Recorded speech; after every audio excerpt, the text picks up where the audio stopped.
Vous écoutez À Page Ouverte, le podcast qui vous recommande vos prochaines lectures. Un podcast de Raphaël Mariat. Cette nounou, elle l'attend comme le sauveur, même si elle est terrorisée à l'idée de laisser ses enfants. Depuis qu'ils sont nés, elle a peur de tout.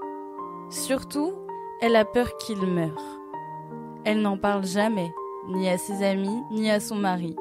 Mais elle est sûre que tous ont eu ces mêmes pensées. Elle est certaine que, comme elle, il leur est arrivé de regarder leur enfant dormir en se demandant ce que cela ferait si ce corps-là était un cadavre. Si ses yeux fermés l'étaient pour toujours. Bienvenue dans cet épisode où l'on va tourner les pages d'un roman qui glace le sang. Chanson douce de Leila Slimani nous plonge dans l'intimité d'un couple et de leur nourrice. Louise, au début, c'est la perle rare, la babysitter idéale. Elle fait rire les enfants, tient l'appartement impeccablement, cuisine des plats délicieux. Tout semble parfait. Mais derrière cette façade rassurante, quelque chose se fissure. De l'amour aux enfants à la violence la plus extrême, voici la trajectoire d'une femme qui bascule. Alors restez assis, car ce roman part d'une histoire banale pour nous conduire lentement mais sûrement vers un crime abominable.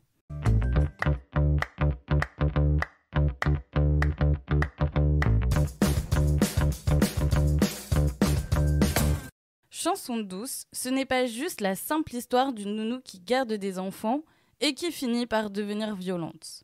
Et ce n'est pas non plus un roman psychologique, pour deux raisons. D'abord, parce que Leila Slimani elle-même a toujours refusé de classer son livre dans cette catégorie. Elle l'a dit en interview, en conférence. Et ensuite, parce que ce récit ne parle pas seulement de violence ou de manipulation psychologique. Il nous plonge dans quelque chose de bien plus vaste. La vie d'une famille, d'un couple parisien qui tente de retrouver un souffle de jeunesse, coincé entre la routine, les responsabilités et ce besoin vital de liberté. Le livre commence par une claque. Le bébé est mort. 4 mots. Direct, inoubliable. Derrière eux, la chambre des enfants est devenue une scène de crime. Une fillette agonise. Et c'est Myriam, la mère, qui découvre l'horreur. Ses enfants, Adam et Mila, torturés à mort. Et surtout, la coupable a tenté de se suicider. Mais elle a survécu, contrairement aux enfants. Alors la question brûle les lèvres. Comment a-t-on pu en arriver là ? Pourquoi tuer des enfants ? Pour comprendre, il faut repartir assez loin. Il faut rencontrer Myriam, une Parisienne, avocate, brillante. Quand sa première fille, Mila, naît, elle décide de mettre sa carrière entre parenthèses. Les premiers mois sont épuisants. Le bébé ne grossit pas, Myriam s'accroche, elle se donne corps et âme. Puis, 1 an et demi plus tard, arrive Adam, un deuxième enfant. Et avec 2 petits, tout bascule. Les journées deviennent un tourbillon. Courses, pédiatre, bain, ménage, pleurs.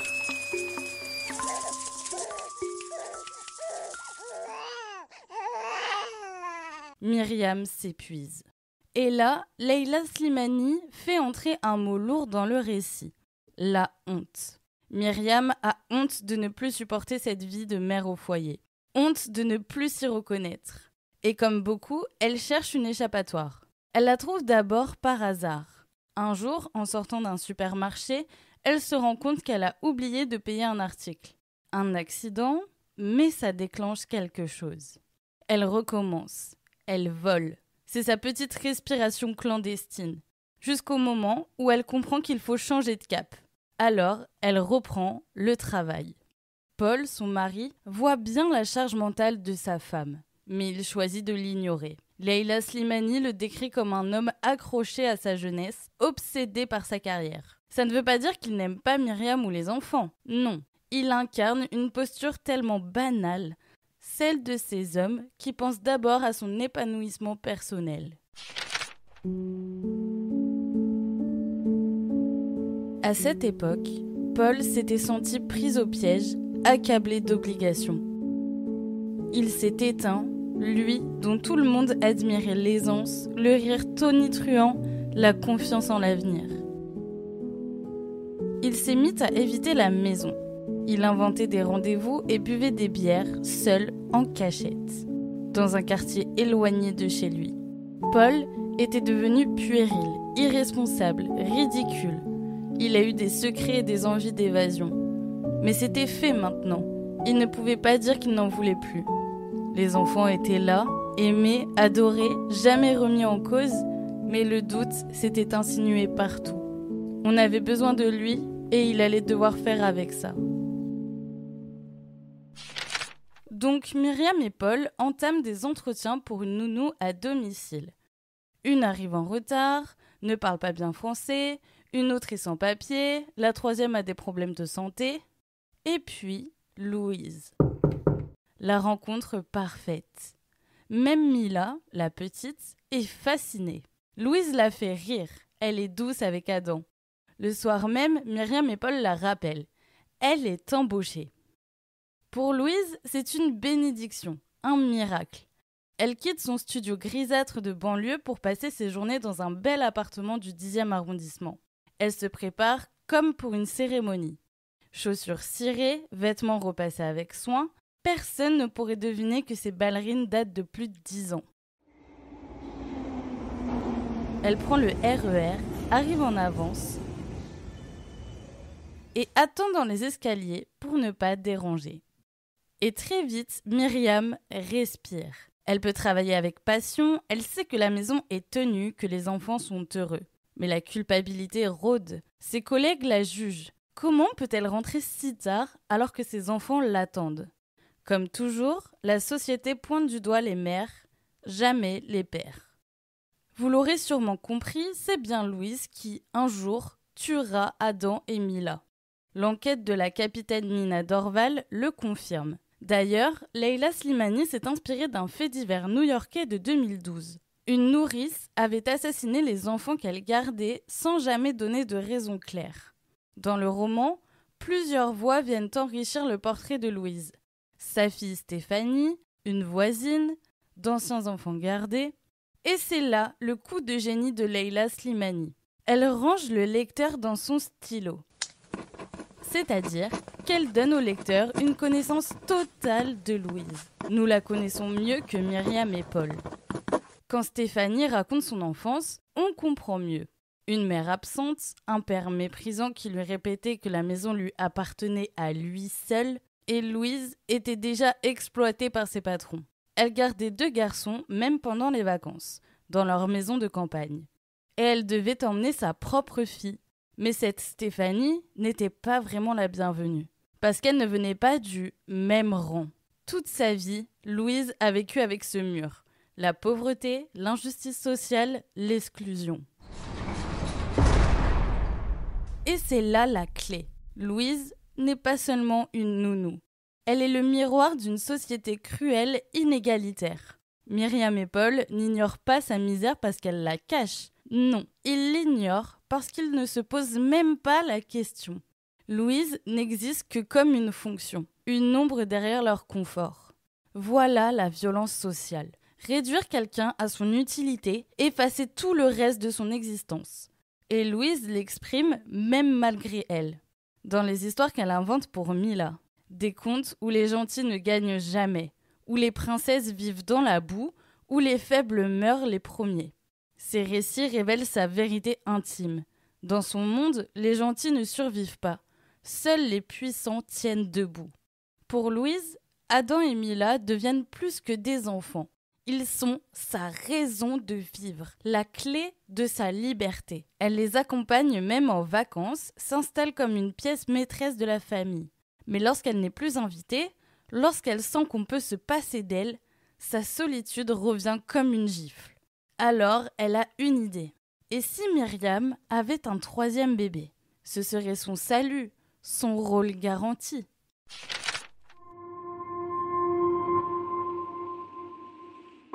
L'obsession de l'enfant tourne à vide dans sa tête. Elle ne pense qu'à ça. Ce bébé qu'elle aimera follement est la solution à tous ses problèmes. Une fois mis en route, il fera taire les ménagères du square. Il fera reculer son affreux propriétaire. Il protégera la place de Louise dans son royaume. Ce bébé, elle le désire avec une violence fanatique, un aveuglement de posséder. Elle le veut comme elle a rarement voulu, au point d'avoir mal, au point d'être capable d'étouffer, de brûler, d'anéantir tout ce qui se tient entre elle et la satisfaction de son désir. La lutte des classes est constante tout au long du roman. Leila Slimani la met en avant avec une scène particulière. Les protagonistes sont Louise, Myriam et une carcasse de poulet. Louise déteste que l'on jette la nourriture. Elle n'a pas les moyens de remplir son frigo quand elle veut et ne peut pas se permettre de se débarrasser de produits périmés depuis 2 jours. Mais Myriam, elle, ne supporte pas l'idée de manger quelque chose dont la date était passée, même de 24 heures. Elle l'a bien précisé à la nourrice, mais ça ne change rien.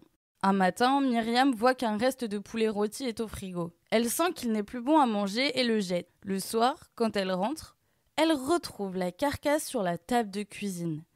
Elle a été nettoyée et récurée. Elle comprend que Louise a donné les restes de poulet aux enfants. Et c'est là que la pente devient chute.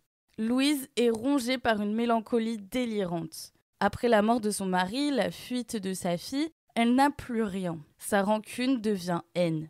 Elle jalouse Myriam, cette femme belle, libre, aimée, brillante, qui a tout ce qu'elle n'a jamais eu. Elle rumine, elle souffre d'insomnie, elle se persuade qu'on va la remplacer. La peur la dévore, et cette peur se transforme en rage silencieuse.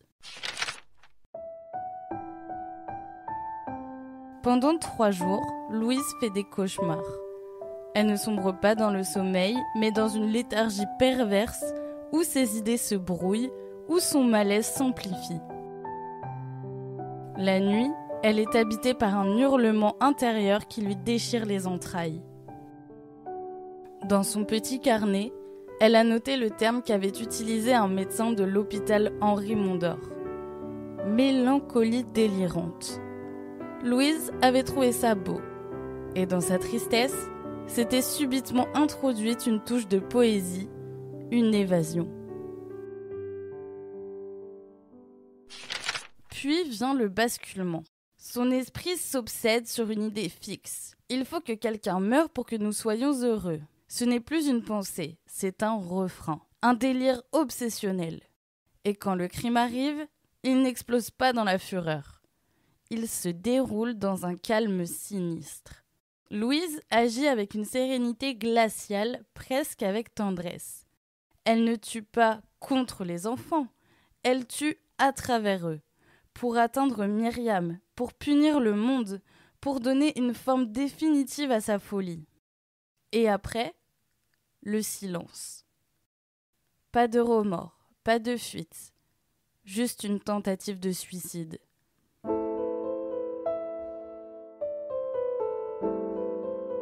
Parce qu'après ce geste, il n'y a plus rien. Elle a voulu effacer les enfants comme on efface une dette. Mais elle n'a fait qu'accomplir la prophétie de sa solitude. Disparaître en entraînant avec elle ce qu'elle ne pouvait posséder. Voilà l'ultime horreur. Ce n'est pas une explosion incontrôlée. C'est une logique glaciale, une construction lente, nourrie par des années de pauvreté, de solitude, d'humiliation. Et c'est ça qui nous glace le sang. La folie qui avance masquée, goutte après goutte, jusqu'au moment où il est trop tard. L'écriture de Leila Slimani peut captiver tout le monde. Elle sait comment parler de sujets graves avec un style direct, sans perdre de temps. Dans Le Jardin de l'Ogre, Leila Slimani nous parle d'Adèle, une journaliste mère de famille. Elle doit lutter contre ses pulsions intérieures et dépasser son mal-être. Le pays des autres est en 3 tomes. Dans le premier, l'écrivaine nous amène dans le milieu des années 40. Une jeune Alsacienne tombe amoureuse d'un Marocain combattant pour l'armée française. Le parfum des fleurs de la nuit a permis à Leila Slimani de nous parler de la solitude Elle partage ses émotions, son intimité et son identité. Voilà, Leila Slimani vous attend dans toutes les librairies. Ses romans sont des petits bijoux qui ne veulent qu'une chose, être sur votre table de chevet. Vous venez d'écouter À Page Ouverte, un podcast écrit et réalisé par Raphaël Mariat. Pour plus d'épisodes, rendez-vous sur votre plateforme d'écoute préférée.